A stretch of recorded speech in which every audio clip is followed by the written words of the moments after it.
Hi friends, Rupali पाककलेमध्ये तुमचं स्वागत आहे। मी रुपाली आज तुम्हाला करून दाखवणार आहे soybean pulao, soybean veg pulao. तर त्यासाठी आपण बघा सोया चंक्स घेतलेले आहेत।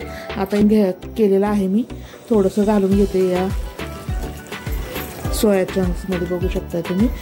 आणि 5 मिनिटं सोयाबीन भिजत ठेवणार आहोत आपण। पुढील प्रोसेस करूया तोपर्यंत, सोयाबीन भिजते तोपर्यंत। हे बघा गॅसवर कढई ठेवलेली होती, कढई गरम झालेली आहे। आता आपण यात थोडंसं तूप घालणार आहोत, 1 चमचा तूप आणि 2 चमचे तेल घालायचं अंदाजे, ह्याने खूप छान टेस्ट येते। मोहरी घालणार आहोत, 1 चमचा जिरे घालणार आहे, लाल मिरच्या घालणार आहे, 4 तमालपत्रीची घालणार आहे मोठी, 2 दालचिनीचे तुकडे,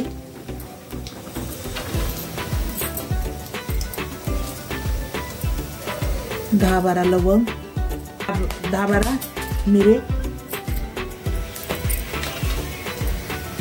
आणि काजूचे तुकडे घालणार आहे थोडेसे। हे छान परतून घेऊन मी कांदा घालून घेणार आहे।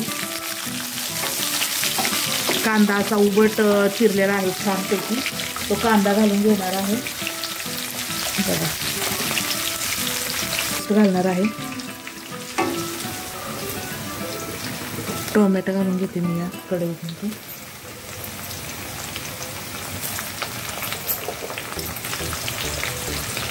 हिरव्या मिरचीचे तुकडे घालणार आहे, 2 हिरव्या मिरची, 2 ते 3 हिरव्या मिरच्या घातलेल्या आहेत।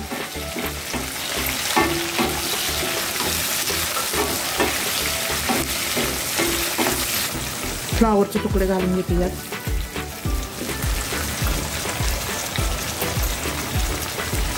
ढोबळी मिरची घालून घेते, जर घालून घेते मी।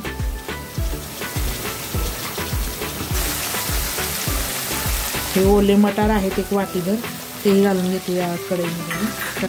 टाकते बटाट्याच्या चाळणी करून मस्त असे 2 बटाटे घेतलेले आहेत।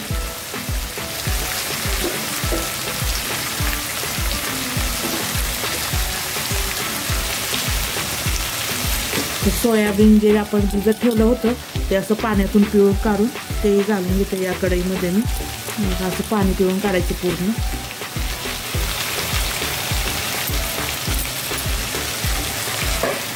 धनेपूड घालते, जिरेपूड घालते थोडीशी, 1 चमचा, आणि हा बिर्याणी मसाला आहे तोही घालून घेते मी यामध्ये। बिर्याणी मसाल्याच्या ऐवजी तुम्ही गरम मसाला सुद्धा घालू शकता। चवीनुसार मीठ घालणार आहोत,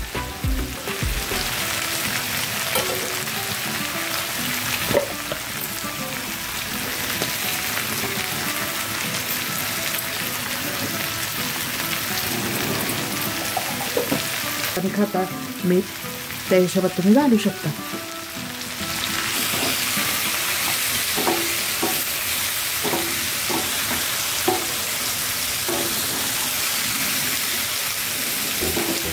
काढून मस्त भाज्या शिजवून, तर ह्याच्यावर एक झाकण टाकून एक मंद आचेवर 5 ते 10 मिनिटं शिजवून घेऊयात।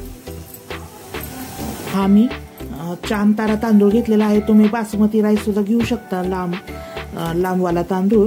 तर ह्याची पण खूप छान पुलाव बिर्याणी होती, म्हणून मी ही चांद तारा तांदूळ घेतलेला आहे। आता हा मी स्वच्छ 2 ते 3 पाण्याने धुवून घेते। तांदूळ 2 ते 3 पाण्याने धुवून थोड्या वेळ भिजत घालायचं, जोपर्यंत आपल्या भाज्या शिजतात तोपर्यंत तांदूळ चांगला भिजतो। बघूयात आपल्या भाज्या शिजल्यात का, थोड्याशा वाफ निघाली तरी बास आहे। उरलेल्या भाज्या आपल्या भाताबरोबर शिजणारच आहेत। हे बघा छान शिजलेल्या आहेत थोड्याशा भाज्या। आता आपण ह्यात हे भिजवलेले तांदूळ घालून घेऊयात।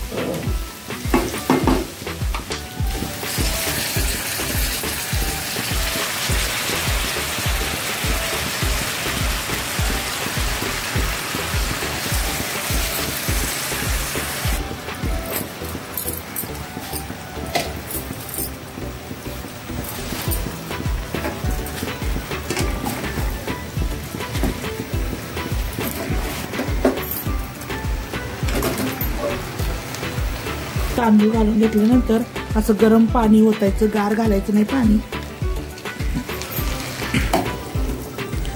गरम पाणी घातलं म्हणजे मस्त भात एकदम फ्लफी होतो, छान असा फुलतो.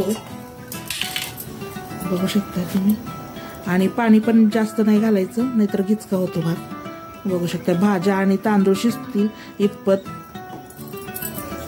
पाणी घालायचं आणि ह्याच्यावर कोथिंबीर घालायची.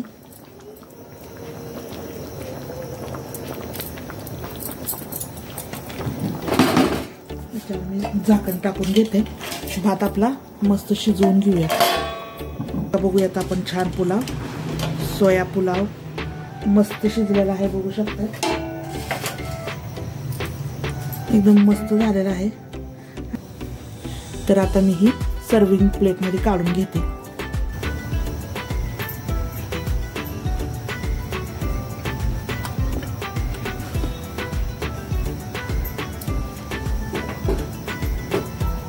मस्त असा सोया पुलाव तयार झालेला आहे. बघू शकता तुम्ही.